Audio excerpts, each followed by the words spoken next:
told her people like her should stay in their place. He didn't know she owned the building. Tom Reynolds checked his reflection in the chrome elevator doors. Shirt collar stiff, tie slightly crooked. He straightened it with the same tense fingers that had gripped too many rejection letters this year. Today had to be different. It would be different. The hiring manager had said this property firm was expanding. They needed experienced leadership, someone who could restore order after the last manager left. That was him. Finally, he rehearsed the lines in his head, words he knew would impress. Driven, disciplined. I believe in accountability. A sharp ding broke his focus. The elevator doors opened. As Tom stepped inside, he noticed a black woman already waiting. Mid-30s maybe. Simple cardigan, glasses, natural curls. She clutched a leather folder against her side. No designer bag, no badge either. Staff probably. Admin or maintenance. Maybe HR support. He gave a polite nod, the kind you gave to people who didn't matter much, and turned his back. The woman entered quietly behind him. Tom pressed the button for floor 47. Executive offices. The floor where decisions were made, where power sat. A moment later, to his surprise, she pressed the same button. That's odd. Tom glanced sideways, masking his irritation with a tight smile. Oh, just so you know, that's the executive level. You might have hit the wrong one. The woman's eyes didn't waver. No, that's where I'm going.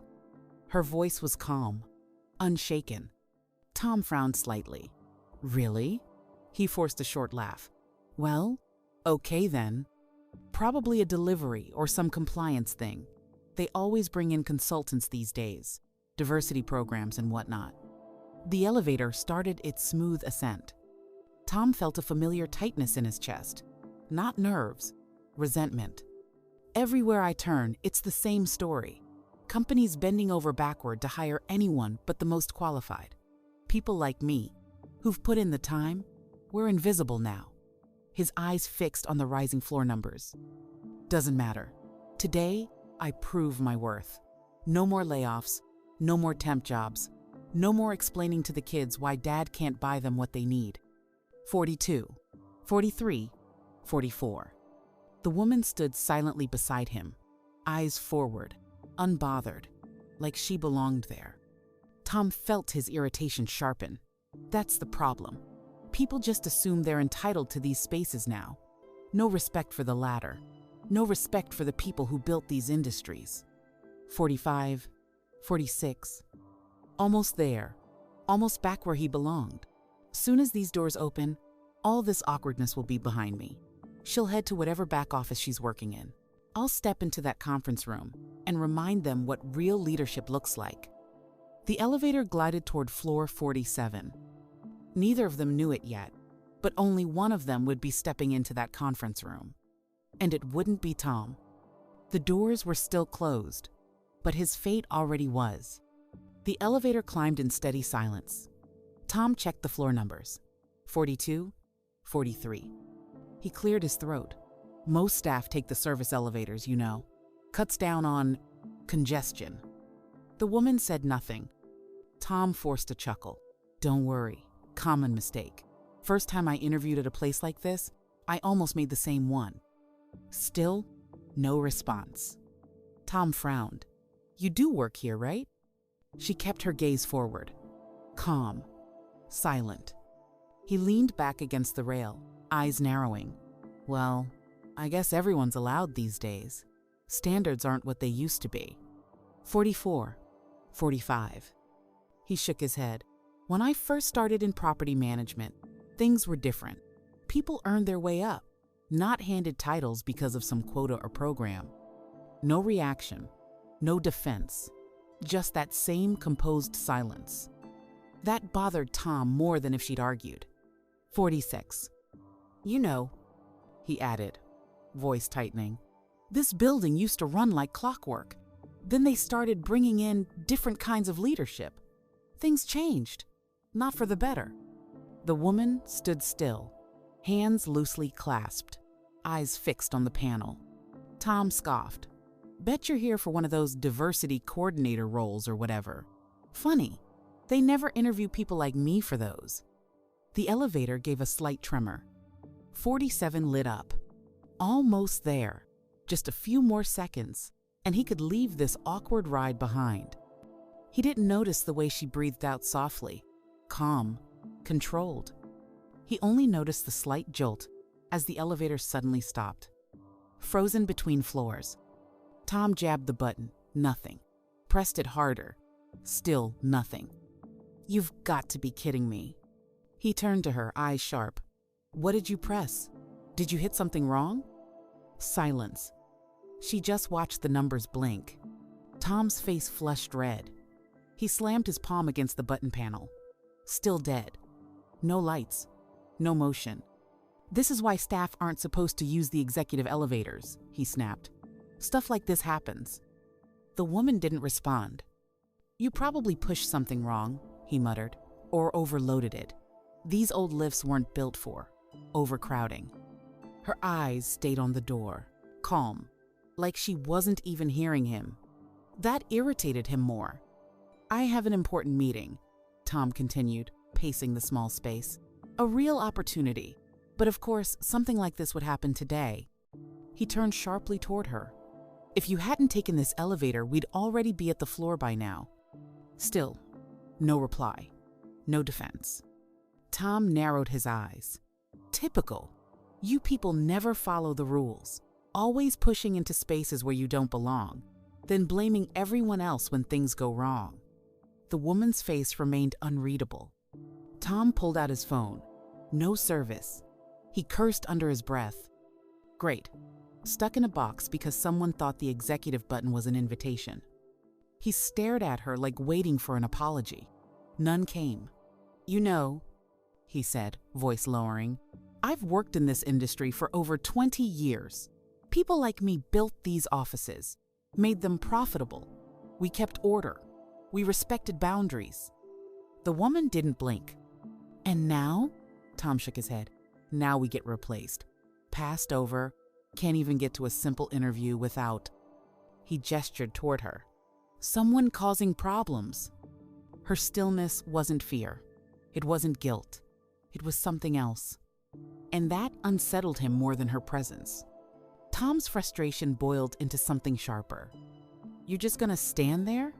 Not even going to apologize? The woman's eyes stayed forward, calm. You people are unbelievable. He laughed bitterly. Always expecting others to fix things when you mess up. No accountability. She didn't move. He stepped closer, lowering his voice like he was offering wisdom. I get it. The world's told you that you deserve to be everywhere now. Executive floors, boardrooms, places you didn't earn. Still nothing. Tom shook his head. But let me give you some advice. Real advice. He leaned against the wall, arms crossed. Success takes more than showing up, takes more than checking a box. That's why people like me, real professionals, always rise back to the top. The woman's silence was heavier than any argument. And people like you? He gestured vaguely, always looking for a shortcut, a handout. That's why things fall apart. The elevator remained still. No motion, no help, just the low hum of electrical silence. Tom straightened his tie, voice sharpening. You've already cost me this interview, but when we get out of here, I'll be making some calls, believe me. Her face didn't change. That unnerved him. She wasn't defensive, wasn't angry. She looked like she was waiting for something he couldn't see yet. Tom paced the small space, the soles of his worn shoes scuffing against the smooth elevator floor. His nerves were shot now, masked only by the growing edge in his voice. This is ridiculous, he muttered. I can't believe this. I should have been upstairs 10 minutes ago. He jabbed the emergency button again. Nothing but static. He pulled out his phone. Still no bars. The signal had vanished somewhere between floor 45 and his patient's. Turning back to the woman, he narrowed his eyes. You know, I was supposed to meet with the senior hiring team today. Big role. Property management director. You know what that means? No response. It means real authority.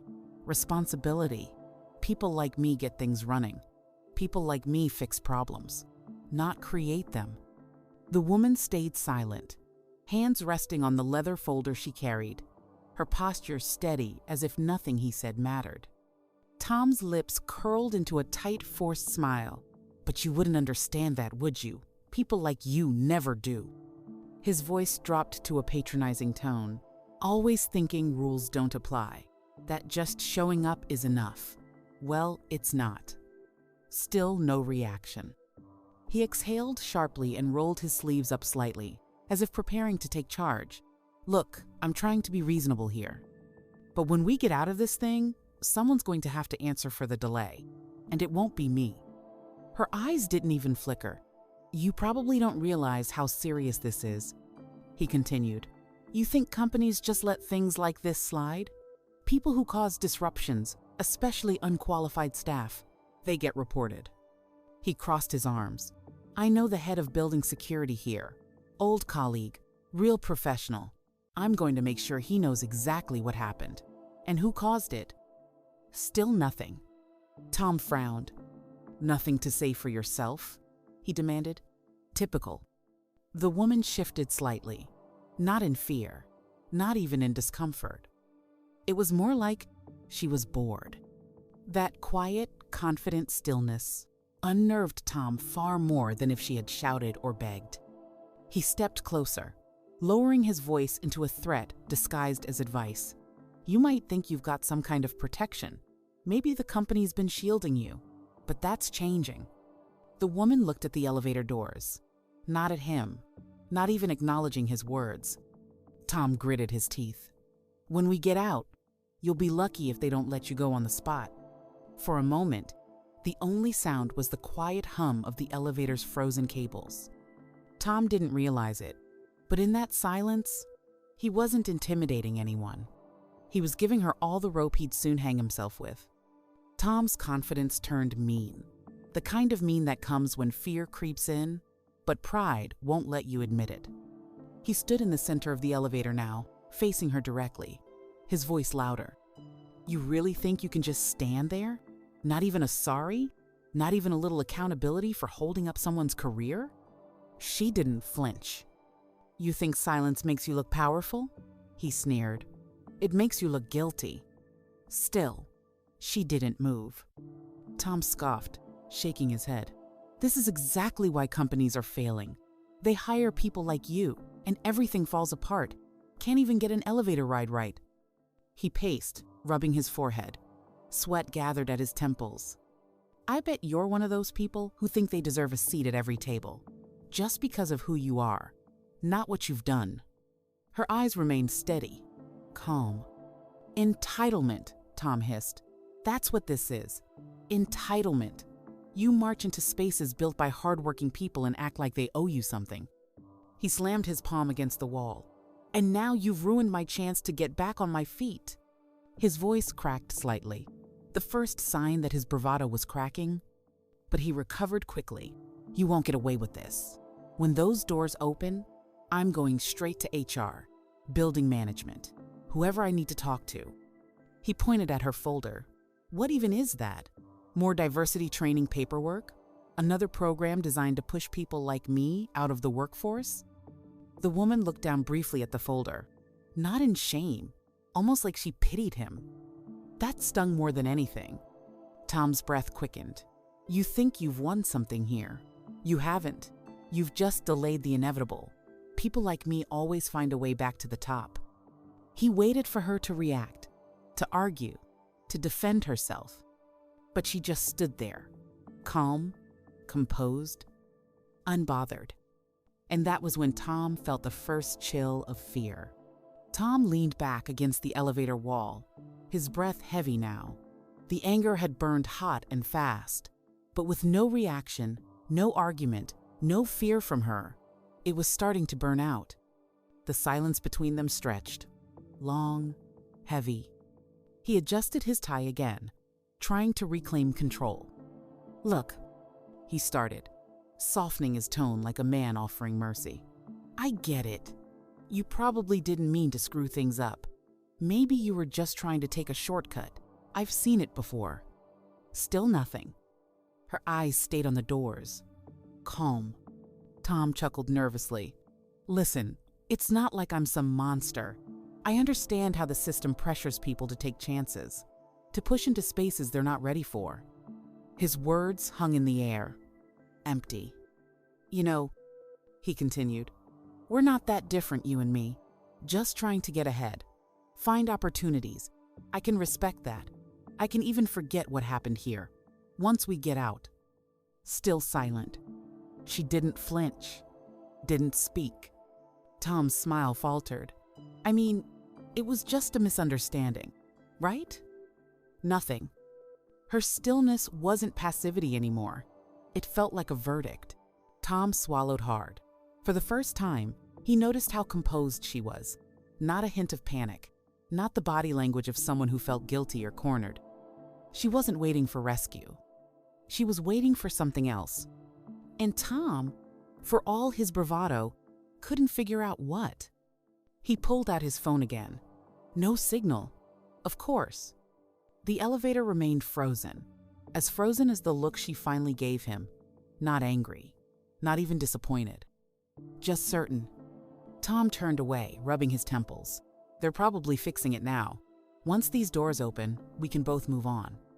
But deep down, he wasn't sure anymore. A sudden lurch shook the elevator. The lights above flickered back to life. The hum of the cables returned. Tom straightened his tie quickly, like wiping away the last 15 minutes. Finally, he muttered, let's put this behind us. The floor indicator blinked. 47. The door slid open. Tom stepped forward, expecting a receptionist or maybe the hiring manager waiting awkwardly, ready to explain the delay and charm his way back into their good graces. But what he saw froze him mid-step. 3 men and 2 women in sharp suits stood in a loose semicircle. Senior executives, by the look of them. But they weren't looking at him. They were looking at her. Miss Parker, one of them said immediately, we're so sorry for the inconvenience. We were just informed about the elevator issue. Tom blinked. Miss Parker? The woman, the same woman he'd accused, lectured and humiliated, nodded calmly. It's fine. I was in good company. She stepped out past him, her composure unchanged. The executives made way for her like the parting of waters. Tom's throat tightened. He looked around for the hiring manager, someone who could explain this mistake. But no one acknowledged him. No one even seemed surprised he was there. That wasn't relief. That was a warning. And suddenly, Tom wasn't so sure who the real guest was anymore. Tom took one uneasy step out of the elevator, clutching his portfolio like a life vest. He opened his mouth to speak, to introduce himself, but before he could get a word out, one of the senior executives turned toward him. A man in a navy suit, sharp-eyed and unreadable. Mr. Reynolds, he said flatly, we won't be moving forward with your interview today. Tom blinked. He forced a smile. I think there's been a misunderstanding. The elevator, it wasn't my fault, you see. The man didn't blink. Your behavior was observed, he said simply. Elevator security records everything, audio included. Tom's stomach dropped. He looked around, desperate. Surely someone would vouch for him, understand he was just stressed, just venting, But no one moved. No one even pretended to entertain his excuses. The woman, Miss Parker, stood quietly a few feet away, speaking with another executive about a board meeting scheduled for later that afternoon. No gloating, no anger, no satisfaction on her face. Just calm, controlled, powerful. Tom tried one last time. His voice cracked. Listen, it was a misunderstanding. I didn't know who... The man cut him off with a glance. Exactly. And with that, the conversation was over. Tom stood there, frozen, as the executives closed ranks around Miss Parker, discussing schedules and projections like he had never existed. He wasn't just rejected. He was invisible. And for the first time, he realized what true power looked like. It didn't scream. It didn't argue. It didn't explain itself. It just moved forward, leaving him behind. Tom's breath came shallow. His mind raced, searching for any exit from the moment closing in around him. But the executives had already turned away. The conversation moved on. Deals, projections, leadership meetings, things he would never be part of. He turned toward the elevator, almost by instinct, like a man retreating to the last place he'd felt in control. As he moved, his eyes caught a new brass nameplate mounted just outside the conference room door. It read, Aisha Parker, founder and CEO. The letters burned into his vision. All the speeches he'd rehearsed, the lies he'd told himself about hard work and deserving better, they collapsed under the weight of that single truth. She hadn't said a word to defend herself. She hadn't needed to. Tom stood alone, the realization crashing down in waves.